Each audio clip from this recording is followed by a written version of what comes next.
Okay, today let us start with the experiment Stephens-Boltzmann operators.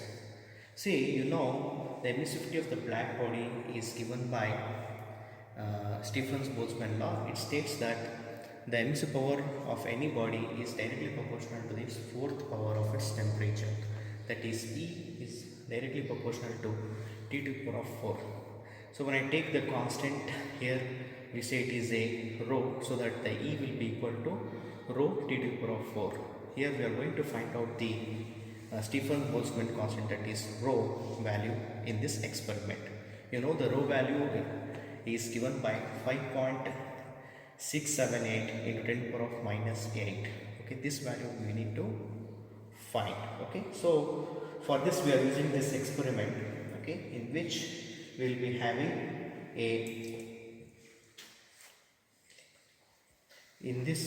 having a operators in this fashion. Okay, here it consists of a specimen which is placed on an halum rod. This is the disc specimen which is placed over here. The temperature which is noted on the disc is T4, which is enclosed by an hemisphere.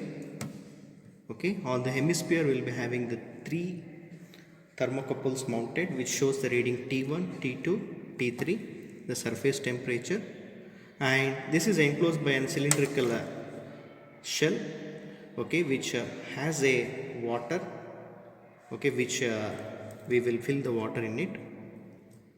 Okay, and you can see this is made up of an SS water jacket. We say it is SS water jacket, and hot water is going to be filled over here, and we will be having the water inlet and outlet to that jacket, and this hemisphere gets the heat from that hot water. Okay, so the whatever the heat which is generated on this hemisphere is absorbed by this specimen which is placed over here by means of the radiation. Okay, so that the temperature of the disc which is mounted here, the T4 temperature keeps on increasing. We need to note the temperature T4 at an specified interval, say for 20 seconds or 30 seconds or whatever it is. So you need to note the temperature for the fixed interval of the time, and you need to plot a graph, and we need to find the Stephens-Boltzmann constant. Okay, let me go to the experimental setup now. See, in the setup we will be having a heater in which the water is heated. So initially you need to fill the water in it, okay, to the fullest level, okay, and then switch on the heater. This is the switch to switch on the heater, and keep the temperature at T5. Okay, so you need to switch on the main also. You keep the temperature at T5. Okay, and heat till the boiling point temperature is reached, say around 99 degree Celsius. You need to heat the water.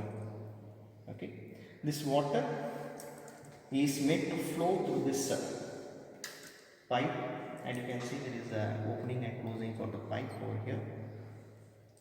Okay, from the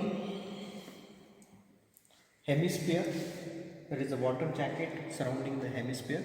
The water outlet is given over here. This is the overflow of the water, and this is the water outlet from the hemisphere. Okay, this is used to drain the water outside. Okay, before starting the experiment you need to first check that whether any water is present inside the experimental setup. Okay, so first you need to open this and drain all the waters which is being present inside, and then you need to ensure that this is open. So this is an overflow pipe. Okay, so water, after filling water completely, and if any water is excess, it will be going through these pipelines. Okay, so you need to check the overflow knob when you are sending the water from the tank here. Okay, so if when the overflow just starts, you just stop the knob which is been present here at the inlet. Okay, so in order to conduct the experiment, first, okay, check the temperature has reached the boiling point temperature. Okay, ensure that all the water has been tapped out through this valve. Close the valve which is used for the draining of the water. Then switch on this flow so that the water gets filled in the hemisphere or experimental setup, and you need to fill the water till the overflow occurs. So when the water just starts to come over here, you just stop the knob. Okay, you close the knob. Okay, allow some time to reach the steady state,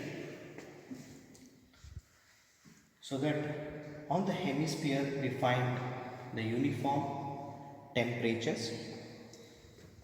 So you can see here the water gets filled, so we need to allow certain time to reach the steady state so that the temperature T1, T2 and T3 reaches the uniform temperature. So you need to check the temperature T1, T2, T3 after say around 2 minutes of time, so that when it has reached the initial state, steady state, you check the temperature on the disk T1, T2, T3, note down the temperature. Okay, then note down the temperature T4. Here T4 temperature is the specimen disk temperature. So the temperature on this disk is the T4 temperature. Initially note down this temperature T4, that is the TD temperature, disk temperature before inserting. Okay, once the water is been filled, you need to insert this specimen over here and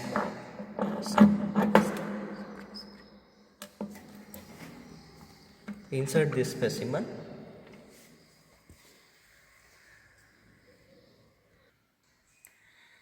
Then note the temperature T4 for every 20 seconds time interval.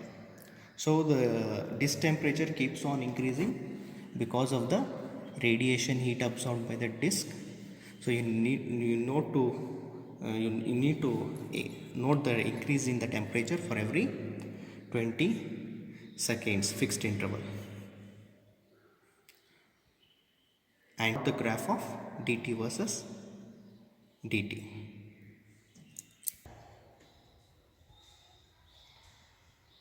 So these are the tabulations which we need to do. See, in the tabular column 1 we need to note down the temperature of T1, T2, T3. These three temperatures are the surface temperature on the hemisphere. So you note down the temperature after reaching the steady state. What is the temperature on the surface? So we find that it is 51.9, 52.1 and 51.9. Okay. Next, this T4 temperature is the water temperature, you need to note down. Next is temperature of the disk before inserting into the plate. You need to note down the temperature T4 before inserting into the plate. So whatever the temperature it is found, you note down. See here I have got it is 302.05 Kelvin. So you will be getting temperature in degrees Celsius, you need to convert it into Kelvin. So after inserting the disk, okay, you need to note the temperature and time response of the disk for every 20 seconds. Here you see in the tabular column 1 we are having time in seconds, and this is the temperature T4 in degrees Celsius. See, first we will be starting with the 0. See, just when you insert the disk, what is the temperature? temperature you will be finding. You just note down that at 0 second what is the temperature.